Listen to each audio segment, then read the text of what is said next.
반갑습니다. 오늘도 새벽을 깨운 새벽이란다. 새벽기도를 너무 자주 하네요. 수요예배 오신 여러분들을 주님의 이름으로 환영하고 축복합니다. 오늘은 원래 이제 목요일 내일 오늘 전할 말씀이 내일 전해져야 될 것 같아가지고 오늘 본문을 조금 변경했습니다. 오늘 수요예배 하기로 했던 것들은 내일 새벽에 하기로 하고 오늘 본문을 같이 나누도록 하겠습니다.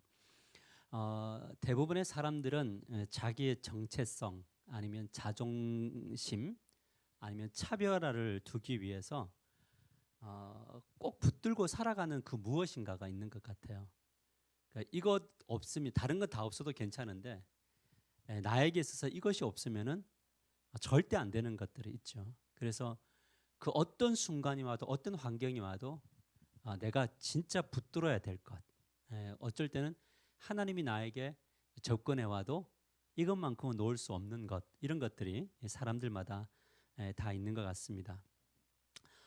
그런데 이 신앙생활에도 보면은 신앙생활에 있어서도 놓을 수 없는 그 무엇인 것들이 있더라고요. 사람들마다.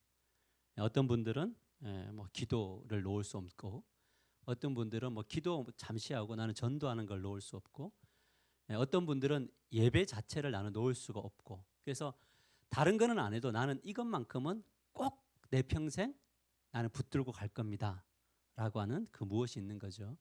우리 고신교단은 무엇을 붙들고 있을 것 같아요? 네? 말씀?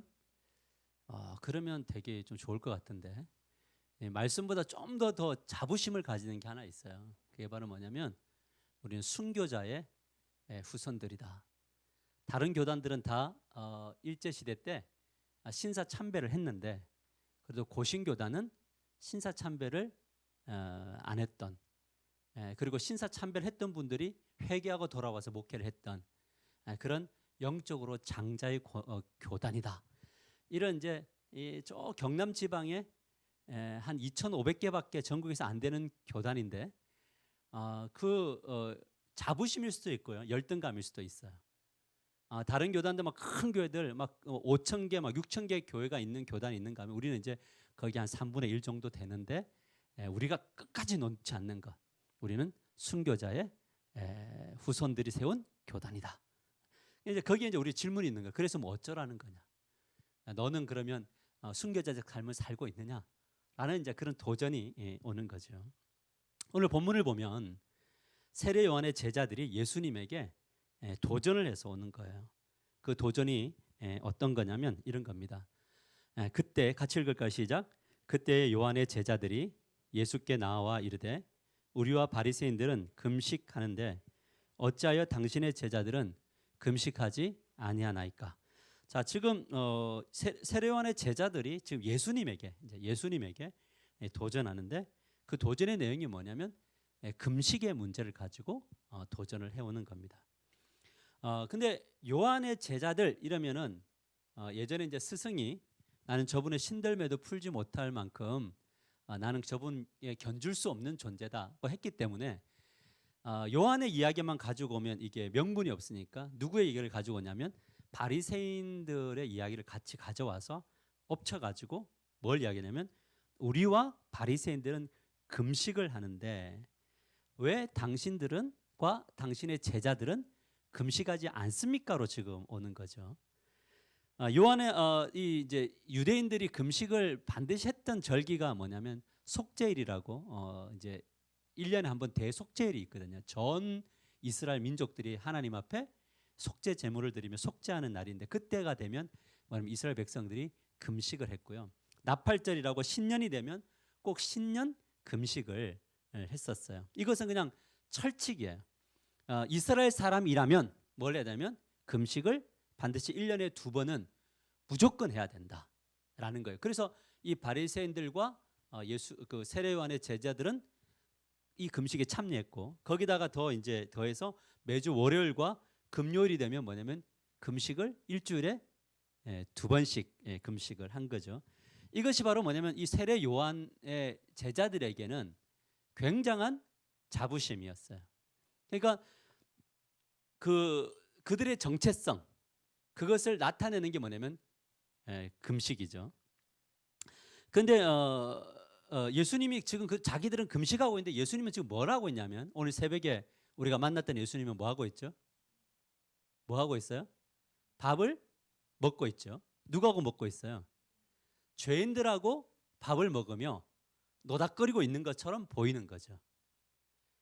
여러분들이 지금 그 시대로 가본다고 하더라도 죄인들하고, 그죠? 세리들하고 민족을 팔고 정말 등을 쳐서 부자가 되는 그런 정말 인간 같지 않는 사람들, 무리들, 세리장과 세리들, 거기다가 그 동네가 다 알고 있는 그 항구 지역에 수많은 매춘을 하는 사람들이라든지 여러 가지 죄인들이 다 예수님을 중심으로 밥을 맛있게 먹고 있는데 웃으면서 먹었을까요? 아니면 인상 쓰고 먹었을까요?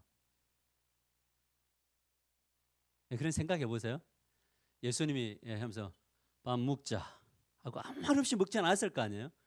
밥을 먹으면서, 왜냐하면 유대인들은 밥을 먹을 때 옆으로 비스듬히 누워서 이렇게 우리처럼 이렇게 먹는 게 아니라 이렇게 비스듬히 누워가지고 밥을 먹거든요. 그러니까 지금 죄인들이 예수님과 함께 전부 그들의 풍습을 따라서 약간 비스듬히 누워가지고 먹으며 뭐 하고 있는 겁니까? 대화를 먹으면서 대화를, 야 너는 어떠다가 그렇게 됐니? 뭐 이런 이야기도 나눌 수 있고, 그죠? 너는 어떤 환경 속에 있기에 이렇게 왔느냐? 이런저런 이야기들을 하면서 먹었는지 모르겠어요. 그런데 이쪽에 요한의 제자들과 바리새인들은 늘 뭐냐면 심각해요. 매일 금식하고 일주일에 2번 하고, 그죠? 금식하면서 막 할렐루야 이렇지 않거든요. 얘들은 뭐냐면 머리에 기름도 안 바르고 어떻게 머리를 풀어 헤치고 남루한 옷을 입으며 내가 항상 뭐 한다는 걸 드러내 주는 거예요. 금식하고 있다는 거죠. 그러니까 뭐냐면 심각한 이와 떠들고 노는 이들의 대결인 겁니다.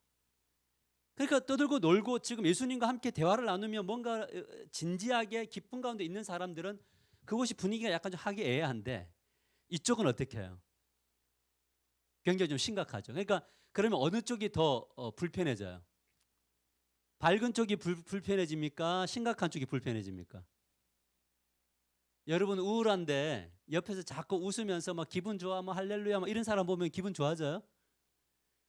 기분이 나쁜 거예요. 그러니까 뭐냐면 신앙에 자기들이 마치 뭔가 아닌 것처럼 느껴지니까 공격해 올 수 있는 겁니다. 이때 이제 이해될 수 없는 대목인 거죠. 자, 근데 이제 우리가 한번 돌아보면 금식과 견줄 만한 우리 시대의 전통이 있을까요? 새벽기도 어때요?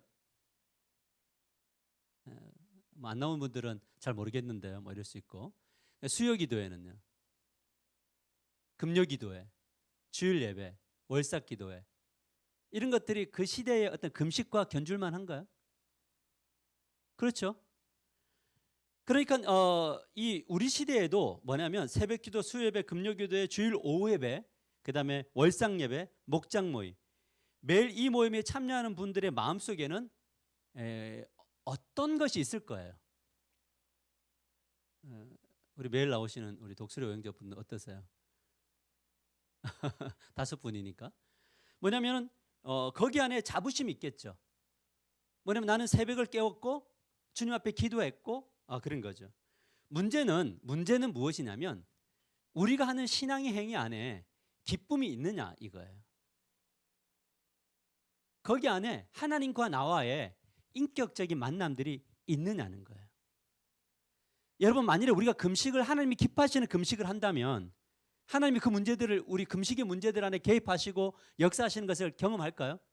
그러면 금식 이후에는 우리가 무엇이 되어야 됩니까? 기쁨이 회복돼야 되겠죠. 다시 바꿔서 말하면 우리가 정말 자부심을 가진 우리 한국교회의 새벽기도, 우리 믿음의 선배들이 지켜왔던 이 새벽기도 드리고 나면 어떻게 해야 돼요? 돌아갈 때 어떻게 해야 돼요? 기뻐해야 되죠. 근데 돌아갈 때 굉장히 부담스러울 때도 있죠. 이런 이야기까지 하느냐 이렇게 하면서요. 저는 우리 교회 새벽기도 나오시는 분들이 다 확신하건대 기쁨 가운데 나왔을 것이라고 믿고, 또 오늘 수요예배 오신 분들도 기쁜 마음으로 오신 줄 믿습니다. 아멘이죠. 왜냐하면 그 의미죠. 여러분 이 기쁨이라는 것을 뭐라고 이야기하냐면 주님이 이렇게 이야기해요. 예수께서 그들에게 이제 왜 금식을 안 합니까? 라고 물어봤을 때 예수님의 대답이 뭐냐면 예수께서 그들에게 이르시되 혼인집 손님들이 신랑과 함께 있을 동안은 슬퍼할 수 있느냐? 그러나 신랑을 빼앗기는 날이 이르니 그때는 금식할 것이라 이렇게 이야기해요. 뭐냐면 신랑에게 포커스를 맞추는 사람들은 잔치에서 신랑과 함께 있을 때 머리 풀 수 없죠. 그죠? 신랑과 함께 기쁨을 나누는 것처럼 우리가 새벽을 나오든 수요예배를 나오든 우리가 지금 만나려고 하는 건 누구죠? 목회자예요? 신랑이신 예수 그리스도예요. 예수 그리스도죠. 그분과 집중해서 그분과 함께 교제하는 삶들이 예배 속에 우리의 신앙의 행위 속에 있다면 모든 어떤 신앙 안에는 기쁨이 있는 건가요? 이해되세요? 그러니까 뭐냐면 주님과 함께 동행하는 삶 속에 뭐가 있는 거죠? 기쁨이 있는데 우리의 삶 가운데는 어떤 날들이 있냐면 신랑을 빼앗기는 날들이 있다라는 거죠. 다시 말하면 마치 주님이 우리 곁에 없는 것 같은, 우리에게 진짜 우리의 능력으로 할 수 없을 것 같은 그런 상태가 올 때가 있는데 그때는 뭐 하라는 거죠? 금식을 해라는 거예요. 그러니까 금식을 지금 예수님이 폐하고 계십니까? 아니면 금식을 해야 될 때와 해야지 않을 때가 있으면 알려주는 겁니까? 그 두 개를 알려주고 계시는 거죠. 다시 말해서 우리가 예배를 드린다는 것은 뭐냐면 주님 앞에서 기쁨이 회복되는 거죠. 아멘입니까? 주님과 동행할 때 우리의 삶 속에 기쁨이 회복되는 것을 목표로 하는데 우리가 주님을 따라가더라도 언젠가 신랑의 능력이 나타나지 않는 것처럼 느껴지는 그 순간들이 오게 된다라는 것을 우리들에게 이제 예수님이 대답을 하고 있는 겁니다. 이제 그거를 어떻게 이제 보여주게 되냐면 보십시오. 넘어가고 세포 그 앞에서 말할 거 다시 한번 읽을까요? 같이 읽읍시다. 시작. 생배 조각을 낡은 옷에 붙이는 자가 없나니 이는 기운 것이 그 옷에 당기어 헤어짐이 더하게 되며 새 포도주를 낡은 가죽 부대에 넣지 아니하나니 그렇게 하면 부대가 터져 포도주도 쏟아지고 부대도 버리게 됨이라 새 포도주는 새 부대에 넣어야 둘이 다 보존되느니라. 그래서 지금 예수님이 다시 어디로 갖고 오냐면 금식을 하든지 무엇을 하든지 금식 그 자체가 본질이 아니다라는 거예요. 본질은 누구냐면 예수 그리스도라는 거죠. 근데 이 부대라는 것이 뭘로 자꾸 유지하려고 하냐면 이 예수님의 요한의 제자들과 바리새인들이 복음을 이 하나님 나라의 말씀과 복음을 그리스도를 담는 거를 하나님을 담는 그릇을 뭘로 잡았냐면 금식으로 담고 있는 거예요. 이거 아니면은 절대 하나님의 임재가 하나님의 역사가 나타나지 않는다라고 하나 딱 붙들고 있는 거예요. 근데 이 모든 것들은 뭐냐면 본질인가요? 본질이 아닌가요? 금식은 본질이 아닌 거죠. 다시 이것을 바꿔서 이야기할까요? 새벽 기도가 본질인가요? 이러면 새벽 기도 나온 분들 이제 안 나와도 된다 그 말 아닙니다. 그 진짜 그럼 말씀 잘못 듣는 거고 우리가 드려지는 모든 기도 예배 드리는 그 행위 자체가 본질일 수도 있고 본질이 아닐 수도 있다라는 것을 우리가 늘 기억해야 되는데 이제 어떻게 이제 이 부분들이 오게 되냐면 금식의 참된 의미를 오늘 본문이 이렇게 말하고 있습니다. 새 포도주는 새 부대를 잘 보여주는 사건이 있는데 한 관리가 있는데 이 한 관리가 죽은 딸의 문제를 가지고 와요. 자, 지금은 금식할 때입니까? 기뻐할 때입니까? 너무 어려운 질문인가요? 딸이 죽었습니다. 죽은 딸을 한 관리가 살려낼 수 있습니까? 없습니까? 없지요. 그럼 이거는 지금 뭐냐면 지금 죽은 상황이죠. 그죠? 그러니까 더 이상 자기의 능력으로 할 수 없는 상황이죠. 이때 이 사람이 뭐라고 이야기하냐면 와서 예수님 살려주십시오라고 이야기를 하죠. 맞아요? 그러니까 지금 여기는 금식이 필요해요? 안 필요해요? 오늘 제 설교가 너무 많이 이렇게 빗나가나요?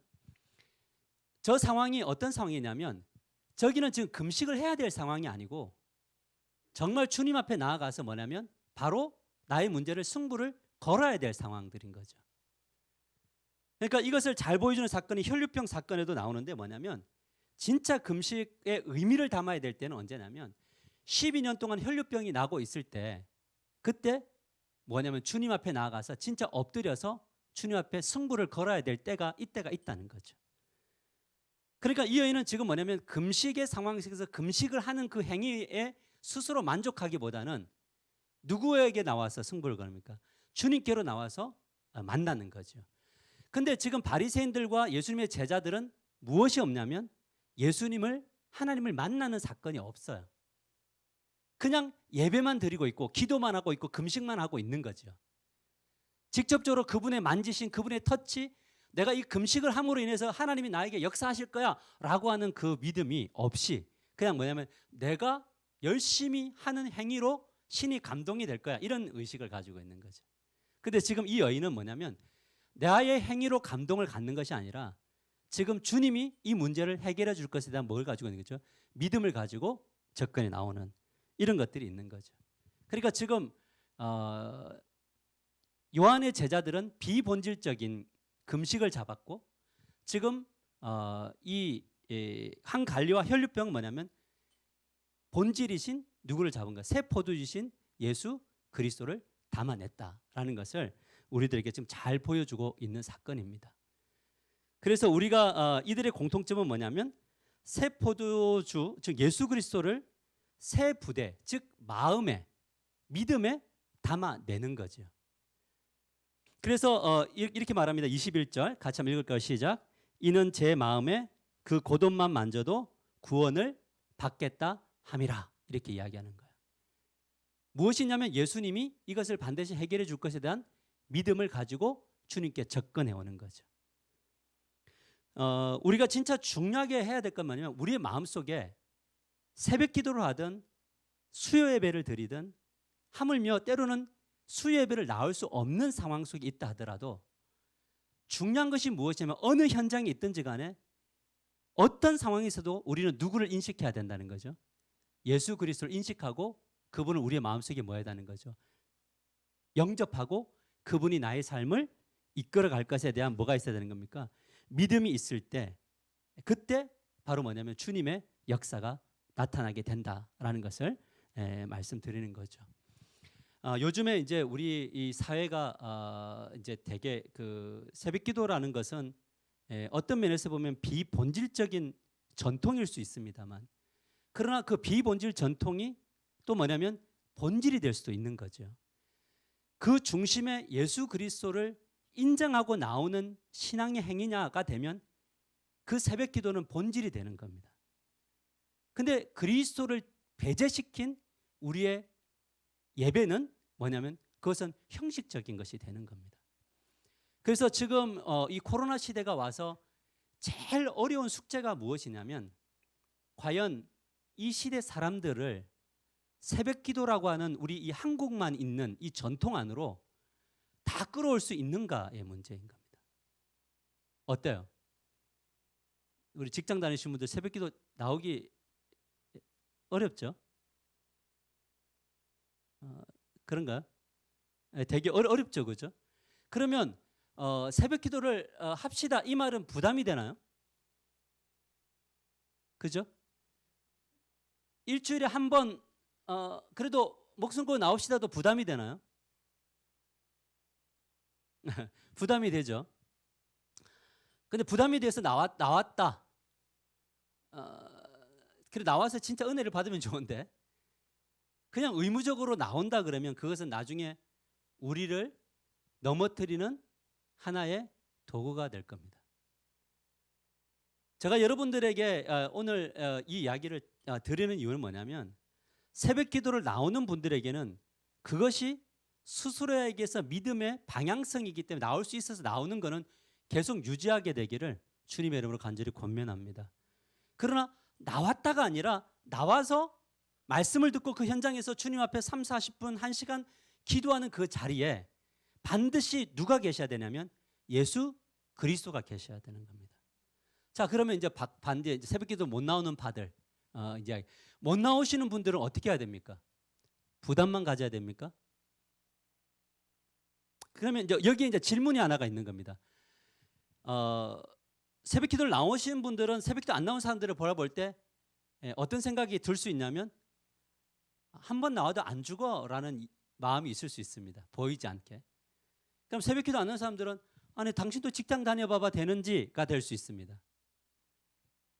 지금 여기서 제가 말씀드리려고 하는 것은 무엇이냐면 새벽 기도를 못 나올 수 있는 분들은 못 나올 수 있다고 저는 생각을 합니다. 왜냐하면 지금 우리는 도심에 살고 있기 때문에 우리는 농사 시대 때가 아닙니다. 그렇다면 이제 질문 하나는 무엇이냐면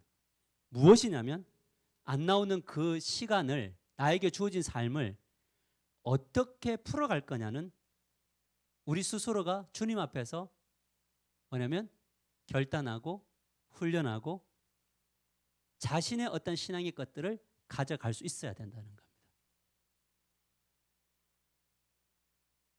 너무 고민이 되는 겁니다, 지금. 왜냐하면 우리가 지금 전통을 우리나라 전통을 너무 많이 세워놨습니다. 수요 예배, 금요 예배 많이 세워놨습니다.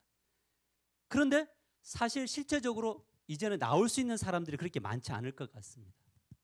그러면 우리는 우리 스스로 어려워를 이야기를 던질 거냐, 그걸로 끝날 거냐가 아니라 어려움에도 불구하고 내가 주님 앞에 어떤 모습으로 살 거냐에 대한 그 방향성과 신앙의 삶은 결정해야 된다라는 것을 말씀드리는 겁니다.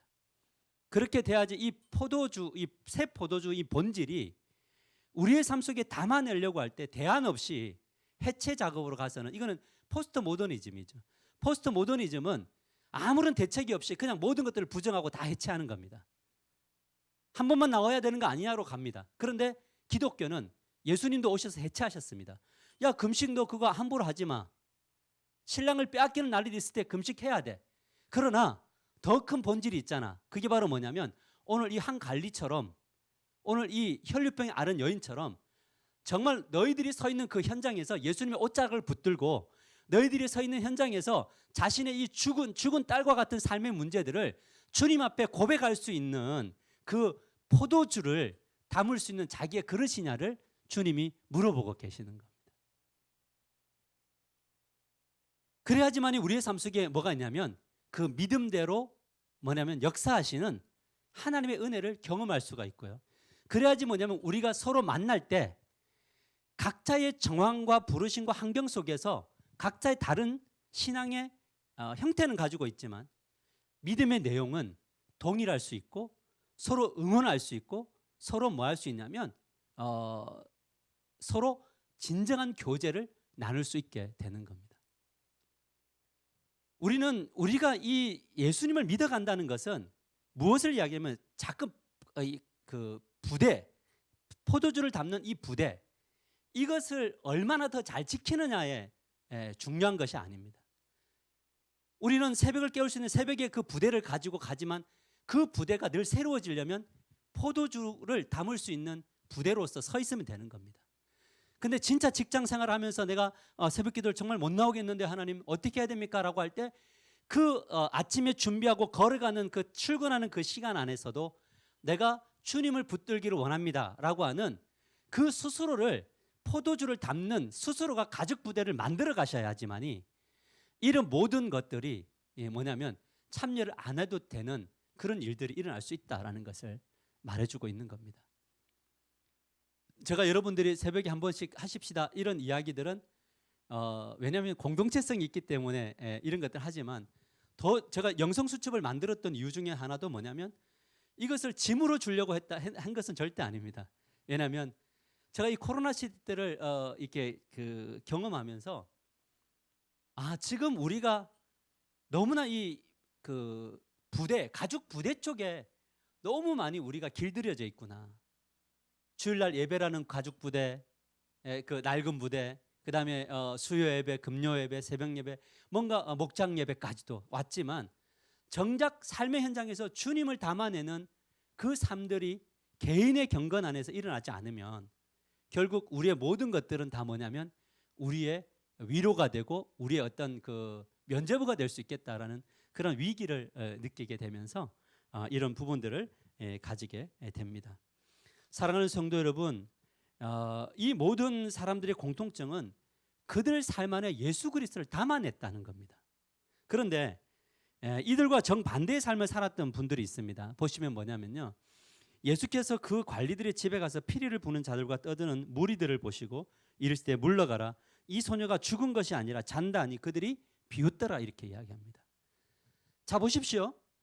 죽은 딸이죠. 이미 죽었죠.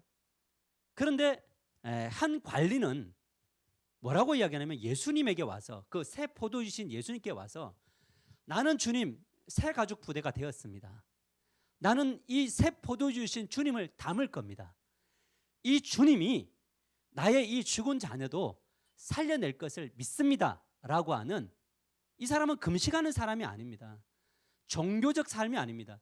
그냥 그 현장에서 주님이 믿어집니다 라고 했던 사람들입니다. 맞죠? 12혈류병을 앓았던 이 여인도요, 뭐냐면 주님 앞에 나와서 앞으로 당당하게는 못 나가지만 내가 이 옷자락만 만져도 새 포도 주신 이 주님을, 이 옷자락을 만짐으로 이 부대 안으로 받아들이니 하나님 나의 혈류병을 깨끗하게 해 주십시오라고 하는 겁니다. 이 사람들은 예수님 앞에 나올 때 절대 비웃음이나 어떤 불신을 가지고 나오지 않았습니다. 왜냐하면 새 포도주가 진짜 본질인 것을 믿었기 때문에 그렇습니다. 아멘입니까? 이 점검을 해나가야, 그래야지만 믿음에서 믿음으로 나아갈 수가 있는 겁니다. 그런데 오늘 이 무리들은 뭐합니까? 이 소년은 죽은 것이 아니라 잔다 하니까 뭐하냐면 비웃어버립니다.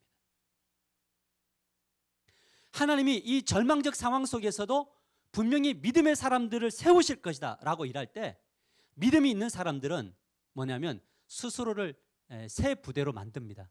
그리고 주님을 받아들여서 어떻게 하면 내가 이 시대에 더욱더 빛나는 영성과 나의 삶의 문제 안에서 내가 하나님 앞에서 승부를 걸 것인가에 대한 그 뜨거움이 살아날 겁니다.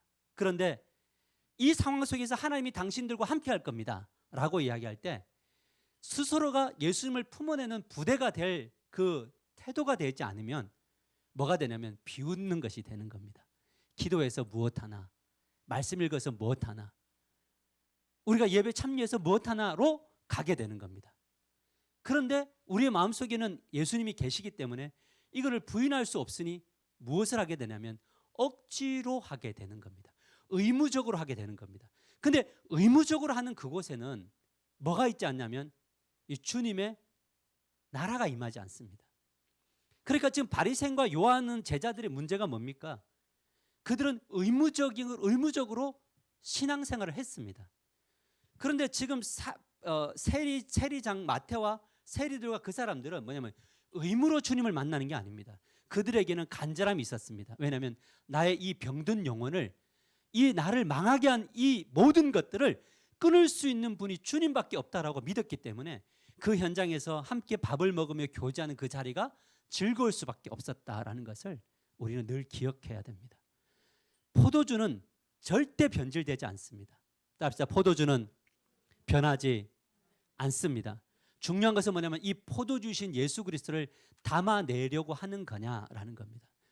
저는 여러분들에게 이렇게 하세요를 이야기하는 것이 아니라, 여러분들이 진짜 말씀 하나를 딱 들었을 때, 새벽에 방송으로 듣던 어떻게 들었을 때 거기서 올 때에 나의 고백이 있었으면 좋겠습니다. 뭐냐면 하나님, 오늘 저는 마태처럼 내가 주님이 부르실 때 나는 주님 과연 달려갈 수 있습니까? 주님, 저는 달려가지 못할 것들이 너무나 많이 있습니다.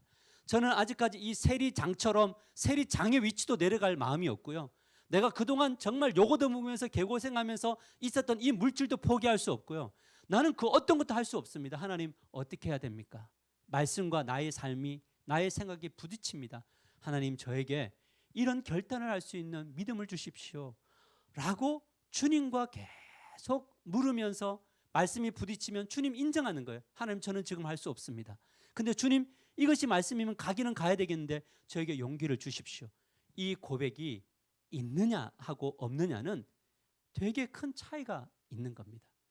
그래서 우리가 하루를 살아갈 때 순간 놓칠 수 있어요. 막 바쁘고 힘들 때 막 놓칠 수 있는데, 그 놓친 순간에서 잠시 또 호흡을 하며 퇴근하는 그 시간에도 하나님, 제가 오늘 이 삶을 살아가면서 내가 하나님 이 포도주신 주님을 내가 이 가죽부대, 새 가죽부대 안으로 모시지 못했습니다. 하나님, 오늘 이 나머지 이 시간을 주님 인정합니다. 그렇게 주님과 함께 일상의 대화들을 하며 주님을 인정하며 나갈 때 우리의 이 낡은 가죽부대를 성령께서 새롭게 하는 역사가 일어나게 될 줄 믿으시기를 바랍니다. 그래서 이렇게 주님과 호흡할 때요, 뭐가 되냐면 남들이 비웃는 것이 나에게는 뭐가 되냐면 믿어짐과 확신으로 변화되는 일들이 반드시 일어나게 되는 거죠. 그래서 이왕 우리가 예수를 믿을 거면 뭐냐면 하나님 앞에 솔직해지자는 거죠. 하나님, 우리 딸이 죽었습니다.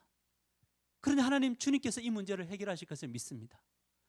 그런데 여러분, 이렇게 믿는다고 하더라도 돌아가는 그 길에 믿음이 사라지나요? 여러분, 예배하러 들어와 기도할 때 믿음과 집에 갈 때 믿음이 같아요, 달라요? 다르죠? 뭔가 아멘 하고 하는데 집으로 돌아가는 길에는 뭐 될까? 아마 이 예수님과 함께 걸어가는 그 길에 이때 찾아왔는데 이 한 갈리 입장에서 볼 때는 뭐냐면 이제 돌아가야 되잖아요, 집으로. 근데 다른 성경을 보면 종이 와가지고 뭐라고 하는 줄 아세요? 오늘은 죽었다고 하죠. 종이 와서 이미 딸이 죽었습니다. 선생을 힘들게 하지 마십시오라고 하잖아요. 이런 간격 안에 우리의 믿음이 흔들리는 사이에 누가 끼어 들어오는지 아세요? 바로 혈류병연이 끼어 들어와요. 그래서 뭐냐면 이 관리가 믿음이 흔들리지 않도록 하나님이 간접적 신앙을 통해서 뭐냐면 주님은 옷자락만 만져도 낫게 하시는구나를 체험케 하시는 거죠. 그게 보인 거예요. 보여주신 거예요. 그러니까 뭐냐면 그 가는 걸음에 뭐냐면 우리 딸은 살았구나 라고 하는 그 믿음이 생기게 되는 거죠. 근데 여러분, 만일에 이 관리가 주님께로 나오지 않고 주님께 묻지 않고 주님께 요청하지 않았다면 이 기회는 사실은 없는 거죠. 여러분, 신앙이라는 것이 어느 날 갑자기 막 제가 여러분 설교하면서 이렇게 하더라도 여러분들에게 뭐 갑자기 이 설교 듣고 그 다음날 변화될 걸 기대하지 않아요. 그러나 한 가지는 기대해요. 뭔지 아세요? 하나님이 그 믿음의 걸음이 천천히 걸어가든 빨리 걸어가든 진짜 본질이신 그 그리스도를 믿는 믿음을 가지고 승부를 거는 사람들은 반드시 하나님이 그 사람들 안에 이 혈류병 환자도 붙여주시고 여러 가지 역사들을 체험해서 그 사람의 믿음을 키우시고 결국 이기게 하실 것이다. 아멘입니까? 여러분, 목사 바라보지 마세요. 저도 여러분 바라보지 않아요. 목사 바라보면 실족하고 제가 여러분 바라보면 실족해요. 아멘이죠. 근데 우리가 정말 새 포도주이신 그 주님을 바라보고 우리가 전진하잖아요. 그러면 뭐가 되면 언젠가 우리 서로가 서로를 바라보며 위로하고 힘을 얻게 되는 놀라운 역사가 일어날 줄 믿으시기를 바랍니다. 오늘 보니까 그 주님을 바라보는 두 사람이 서로에게 뭐가 되는 겁니까? 위로자가 되고 힘이 되는 거예요. 그래서 우리가 서로 동력한다는 것, 서로 힘이 된다는 건 뭐냐면 우리가 정말 주님을 함께 바라보면서 죽었어? 혈류병이야? 우리 할 수 없는 것이 왔네? 라고 왔을 때 진짜 이제 안 되겠지. 이제 올해는 이제 어려울 거야, 우리 교회도. 그럴 때 우리 모두가 다 그렇지, 우리 교회 어려울 거야. 어려울 거야. 이러면요, 다 죽어요. 근데 그 가운데 우리 교회를 올 한 해도 하나님이 지키실 거야. 아멘입니까? 보호하실 거야. 우리 교회 가정도 하나님이 지키실 거야. 그런 사람들이 옆에서 있잖아요. 으쌰으쌰하면서 하나님을 바라보며 나아갈 때에 하나님은 그런 사람들을 통해서 일하시고 역사하시는 줄 믿으시기를 바랍니다. 저는 5년간을 이렇게 돌아보면서 놀라운 일들을 경험해요. 하나님이 더하기 빼기 더하기 빼기를 계속 하셔요.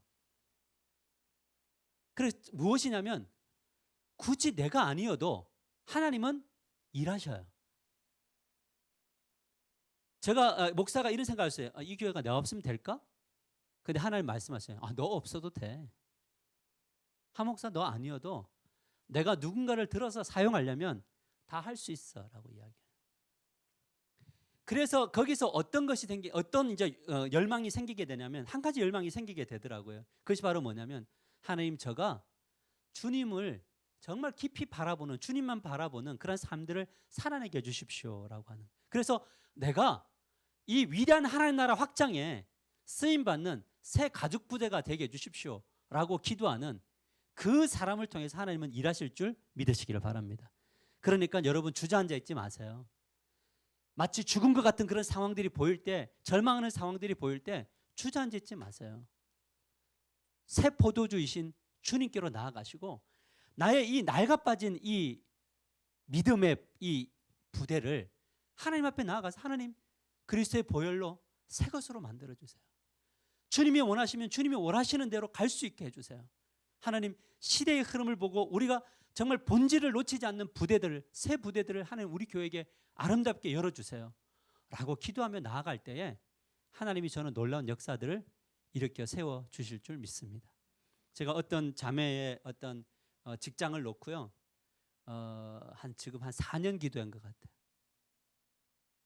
근데 4년 만에 주님이 기적처럼 그곳으로 인도하셨어요. 지난번에 마치 90%다 될 것 같은 상황으로 갔어요. 그런데 어그러지더라고요. 그런데 그때 제가 그 이야기했어요. 걱정하지 말자. 하나님이 다른 것 준비하고 계실 거야. 극적인 방법이 있을 거야. 그리고 새벽마다 그렇게 말은 했지만 목사는 되게 좀 조급할까요? 조급한데 그럼에도 불구하고 뭐 했냐면 계속적으로 기도를 하죠. 그랬더니 하나님이 역사하신다? 아멘인가요? 그래 결국 우리의 삶의 승부처는 어디서 나오냐면 새 포도주신 주님에게 엎드리고 주님을 의존하고 나에게 주어진 일들에 대해서 나는 기도해야 되니까 기도하는 그 자리에 서 있고 해야 될 일들을 하면 주님이 일하실 줄 믿으시기를 바랍니다. 이것이 바로 뭐냐면 새 포도주를 담을 그릇이 되려고 몸부림치는 그 그릇이 되려고 열망하는 그 사람들 안에 주어지는 하나님 나라의 복인 거예요. 그래서 신앙생활이 가면 갈수록 뭐냐면 기대가 되어지고 하나님의 역사들을 체험하는 그런 놀라운 일들이 나타나게 될 줄 믿습니다. 그래서 우리 26절 다시 한 번 더 요 구절 한번 읽을까요? 자, 읽읍시다. 시작. 무리를 내보낸 후에 예수께서 들어가사 소녀의 손을 잡으심에 일어나는지라. 보세요. 비웃는 사람들이 부끄럽게 됐나요? 할렐루야. 오늘 올 한 해에 이런 은혜들이 많이 여러분의 삶 속에 일어나게 되기를 주님의 이름으로 간절히 축복합니다. 다른 사람들이 다 안 될 거야 라고 말할 때 새 포도주신 예수 그리스도를 품는 그들에게는 이렇게 난리다굼의 역사들이 일어나게 될 줄 믿습니다. 그렇게 되어져야지만이 하나님께서 영광 받으실 줄 믿습니다. 이런 놀라운 역사가 저와 여러분에게 있기를 주님의 이름으로 간절히 축복합니다. 자, 우리 예수로 나의 구주 삼고 우리 찬양하시면서 주님 앞에 기도하며 나아갑니다.